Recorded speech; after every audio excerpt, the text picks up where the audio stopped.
Hello, and welcome to the third part of the sponsor presentation module tutorial.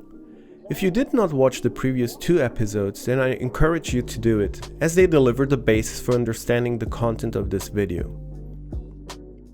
In this episode, I will show how to link sponsor contributions to sites. This is a powerful feature of the module, as it allows you to show which sites were benefited in which way by a certain contribution. So, to start, navigate to the contribution list in the sponsor management section. There, choose the contribution you want to link, and in the drop-down menu select the Link to Site action. A pop-up opens indicating the selected contribution and respective sponsor. Select a site from the drop-down list. You can also use the field to filter the list by site name. In this example, I will select a nursery. As soon as you have selected the site, the form will extend and show additional fields. Use the description field to explain in which way this contribution benefited the selected site. It is also possible to describe how the selected site was benefited in terms of area, number of planted trees, or invested money. Since in this example I have chosen to select a nursery as a site, I will just indicate how much money was invested in its construction.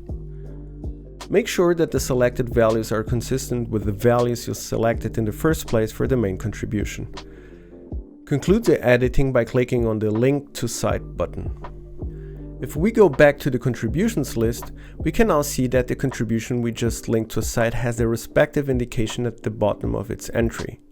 Click on it and it opens the list of all linked sites. You can edit each individual entry and unlink the contribution from the sites. Now, let's have a look at how the linked sites show up in the project presentation. To start with, I will open the sponsor landing page. Here, contributions linked to sites will show them as an extensible list.